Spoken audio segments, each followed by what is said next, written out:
کہ وہ مجھے پسند نہیں کرتے اور ان کی مرضی کے بغیر ہی یہ شادی ہوئی ہے۔ مجھ سے کچھ امید مت لگانا، میں دوسری شادی ضرور کروں گا۔ تم چاہو تو مجھ سے طلاق لے سکتی ہو یا علیحدہ رہ سکتی ہو۔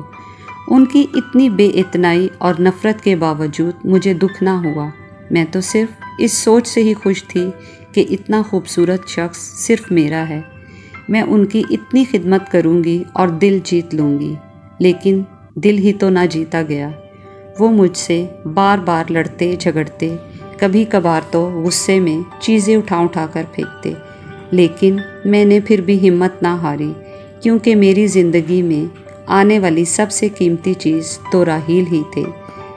مجھے ان پر اتنا پیار آتا کہ میں ہر وقت انہیں دیکھتی رہتی۔ صبح آفس کے لیے تیار ہوتے تو غضب کے لگتے، ان پر ہر رنگ جچتا تھا۔ میری خدمت میں اور راحیل کی بے اتنائی میں کوئی فرق نہ آیا، اور یوں 2 سال بیت گئے۔ اللہ نے مجھے 2 سال بعد اولاد سے نوازا۔ میں اپنی بیٹی کی پیدائش سے پہلے بہت زیادہ دعائیں کرتی، اے اللہ میری اولاد مجھ پر نہ جائے، لیکن میری یہ دعا قبول نہ ہوئی اور میری بیٹی آمنہ مجھ پر چلی گئی۔ آمنہ کی پیدائش پر دونوں خاندانوں میں خوشی کی لہر نہ دوڑی۔ میں بھی بہت اداس ہو گئی۔ راحیل کبھی کبھار آمنہ کو پیار کرتے، کیونکہ آخر تھی تو ان کی اولاد۔ تو اس لمحے مجھے اپنا وجود بہت اہم لگنے لگتا۔ آمنہ کی پیدائش کے تھوڑے عرصے بعد خالو کا انتقال ہو گیا تو راحیل نے دوسری شادی کرنے کی ٹھان لی۔ انہوں نے مجھے بھی بتا دیا کہ میں دوسری شادی کر رہا ہوں۔ ان کی دوسری شادی پر میرے گھر والوں نے خوب واویلا کیا اور مجھے بھی اکسایا کہ ہمارے ساتھ گھر چلو، راحیل کو چھوڑ دو، لیکن میں نہ مانی۔ طلاق لینا اتنا آسان نہیں تھا۔ میں نے اپنے گھر والوں کی بات نہ مانی۔ راحیل کی شادی پر میں بہت مطمئن تھی۔ میں نے صبر کر لیا، اور کر بھی کیا سکتی تھی۔ اور جب میں نے پہلی بار ثنیہ کو دیکھا تو دیکھتی رہ گئی۔ ایسا بے مثال حسن کہ نظریں اس کے چہرے پر ٹھہر سی گئیں۔ میں نے سوچا اس کو ایسا ہی ہونا چاہیے تھا۔ وہ راحیل کے کسی کلیگ کی بہن تھی۔ راحیل کا ان کے گھر بہت آنا جانا تھا۔ ان کے گھر میں ہی راحیل نے اس کو ایک بار دیکھا تو شادی کی آرزو کر بیٹھا۔ ان لوگوں نے بھی اتنا اچھا رشتہ ملنے پر انکار نہ کیا، کیونکہ ثنیہ کی 4 بہنیں شادی کے قابل تھیں۔ راحیل شادی کے 1 ماہ بعد ثنیہ کو گھر لے آیا۔ خالہ نے تو اس سے بات بھی نہ کی اور نہ ہی اس کے سلام کا جواب دیا۔ راحیل نے ثنیہ کو مجھ سے نہ ملوایا۔ میں نے اس کو دور سے ہی دیکھا، جبکہ میں نے کیا کہنا تھا۔ میں اب بھی گھر بچانے کی کوشش کرنے لگی اور سوچتی رہتی کہ ایسا کیا کروں کہ میرا گھر بسا رہے، اور جو میری سمجھ میں آیا وہ خالہ اور راحیل کی خدمت تھی۔ پہلے بھی میں ان لوگوں کی خدمت کرتی تھی۔ اگلے دن میں نئے جذبے سے اٹھی اور دونوں کا ناشتہ تیار کیا۔ ثنیہ کچن میں آئی تو میں نے اسے ناشتے کے بارے میں بتایا۔ اس نے کہا، نہیں ہم صرف چائے پئیں گے، اور وہ میں خود بناؤں گی۔ راحیل صرف میرے ہاتھ کی چائے پسند کرتے ہیں۔ چائے تو راحیل میری اور خالہ کے ہاتھ کی بھی پیتے ہیں۔ اس نے مجھے ایسی شاہانہ نظروں سے دیکھا اور بولی، پسند اور پینے میں بہت فرق ہوتا ہے۔ اس نے جتلاتے ہوئے انداز میں مجھے یوں کہا، مجھے ایسے لگا کہ جیسے میرے چہرے کی سیاہی میں مزید اضافہ ہو گیا، لیکن پھر بھی شرمندگی محسوس نہ کی۔ پہلے تو کبھی کبھار میں ہلکا پھلکا میک اپ کر لیا کرتی تھی، لیکن اب ثنیہ کے آگے میک اپ کرنا بھی اپنی توہین سمجھتی۔ خالہ نے راحیل کو سمجھایا کہ دونوں بیویوں میں کبھی فرق نہ کرنا۔ یوں ہی وقت گزرتا گیا اور میں اپنی جیسی ہی ایک اور بیٹی کی ماں بن گئی۔ میں پھر پریشان ہو گئی۔ ادھر ثنیہ نے اپنی ہی طرح ایک خوبصورت بیٹے ارمغان کو جنم دیا۔ راحیل نے اتنی خوشیاں منائیں کہ پورے خاندان کو دعوت دی، جس میں میرے روٹھے ہوئے بہن بھائی بھی شامل تھے۔ اس دنیا میں ہونے کو کیا نہیں ہوتا۔ وقت گزرتا گیا اور آمنہ کے اسکول میں ایڈمیشن کا دن آ گیا تو راحیل نے اسے ایک عام سے اسکول میں داخل کروا دیا۔ زندگی میں پہلی بار اس دن مجھے بے حد غصہ آیا کہ ایک آڈٹ آفیسر کی بیٹی اتنے عام اسکول میں کیسے پڑھے گی، لیکن پھر بھی لبوں پر خاموشی ہی رہی۔ میں سوچتی اگر آمنہ کی جگہ ان کا ارمغان ہوتا تو کیا وہ اسے بھی عام اسکول میں ڈالتے؟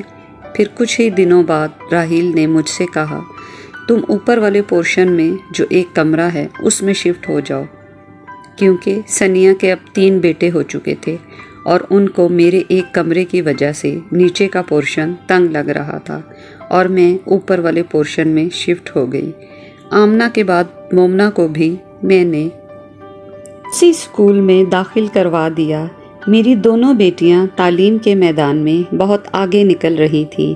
آمنہ تو نہایت ذہین اور محنتی بھی تھی۔ اس کی شکل تو مجھ جیسی تھی پر اس کے چہرے پر مجھ جیسی اداسی اور پریشانی نظر نہ آتی تھی۔ وہ ایک بہادر اور خود اعتماد لڑکی بن گئی۔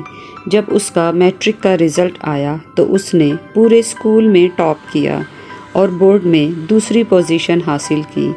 اچانک راحیل کو اپنی بیٹی سے محبت جاگی اور اس نے اس کے اعزاز میں شاندار پارٹی کا اہتمام کیا۔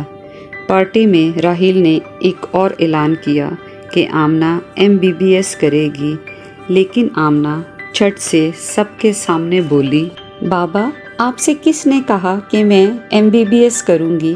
میں تو اکنامکس پڑھوں گی کیونکہ میرا انٹرسٹ اکنامکس میں زیادہ ہے۔ اس نے باپ کی بات نہ ماننے کا تہیہ کیا ہوا تھا، اس لیے اس نے اکنامکس ہی رکھی۔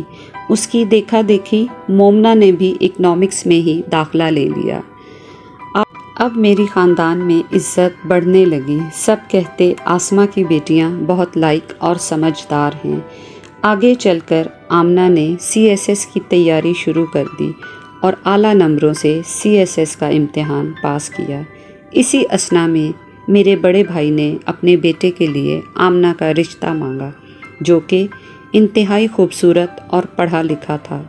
میں نے ڈرتے ڈرتے راحیل سے بات کی تو اس نے مجھے بہت ڈانٹا اور چیخا چلایا کہ میں تمہارے خاندان میں اپنی بیٹی کا رشتہ نہیں کروں گا۔ تمہارے اسی بھائی نے میری دوسری شادی پر بہت جھگڑا کیا تھا۔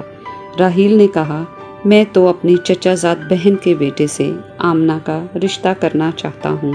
تم کون ہوتی ہو میری بچیوں کا رشتہ کرنے والی؟ میں اپنی دونوں بیٹیوں کا رشتہ خود ہی طے کروں گا۔ کیوں پاپا؟ امی ہم دونوں کے بارے میں کوئی فیصلہ کیوں نہیں کر سکتی؟ اچانک آمنہ پتہ نہیں کہاں سے سامنے آ گئی۔ آپ اگر ارمغان کے بارے میں کوئی فیصلہ کریں گے تو اپنی دوسری بیوی سے نہیں پوچھیں گے؟ پوچھوں گا، ضرور پوچھوں گا، کیونکہ وہ ایک عقل مند اور سمجھدار عورت ہے، اور تمہاری ماں جاہل، جس کے پاس نہ عقل ہے اور نہ شکل، یہ تو ایک عام معمولی سی عورت ہے۔ مجھے ایسے لگا کہ اس نے میری بیٹی کے سامنے میرے منہ پر تھپڑ مار دیا ہو۔ میرے سامنے آئندہ کبھی میری ماں کو معمولی نہ کہنا۔ یہ آپ مجھ سے پوچھیں کہ میری ماں کے مقابلے میں مجھے آپ کتنے چھوٹے اور معمولی نظر آتے ہیں۔ میری ماں کے پاس تو نہ شکل تھی اور نہ عقل، مگر آپ کے پاس تو عقل بھی تھی اور شکل بھی، تو آپ نے اپنی عقل کا کیا استعمال کیا؟ اتنی اعلیٰ ڈگری ہونے کے باوجود آپ نے اپنی زندگی کے 22 سال اپنی پہلی بیوی اور بچیوں کو ٹارچر کرنے میں گزار دیے۔ اس کی آواز بلند ہوتی جا رہی تھی۔ آپ کو کوئی حق نہیں پہنچتا ہم دونوں بہنوں کے بارے میں فیصلہ کرنے کا۔ ہمارے بارے میں فیصلہ کرنے کا حق صرف اور صرف ہماری ماں کا ہے۔ راحیل بے اعتباری سے اپنی بیٹی کو دیکھنے لگا اور میں اس کو، آج اس کے چہرے پر جو اداسی اور پریشانی نظر آئی وہ میں نے پہلے کبھی نہیں دیکھی تھی۔ راحیل جھکے کندھوں کے ساتھ واپسی کے لیے پلٹا تو میری نظر اس کے اوپر ٹھہر گئی۔ اس کی آنکھوں میں نمی تھی، اور وہ نمی کس وجہ سے تھی؟ صرف اور صرف اپنی لائق 5 بیٹی کو کھونے کی۔ میں حیران اور پریشان کھڑی رہ گئی۔ میں نے آمنہ کی طرف دیکھا تو وہ بولی، امی آپ نے اپنی پوری عمر اپنے کالے رنگ کی وجہ سے ضائع کر دی۔ کالا رنگ ہونا اتنا بڑا گناہ نہیں۔ آج کل وہ زمانہ نہیں رہا کہ کالے اور گورے میں تمیز کی جائے۔ آج کل تو صرف اچھے اور صاف دیکھے جاتے ہیں۔ اگر کالا رنگ اتنا ہی بدنما داغ ہوتا تو بلال حبشی رضی اللہ تعالیٰ عنہ آج بھی ہمارے دلوں میں زندہ نہ ہوتے اور غلاف کعبہ بھی کالا نہ ہوتا۔ امی آپ نے اپنی پوری زندگی کے 45 سال ضائع کر دیے، لیکن میں آپ ہی کی بیٹی ہوں اور میں آپ کو بتاؤں گی کہ کالا رنگ ہونا کوئی بہت بڑا گناہ نہیں۔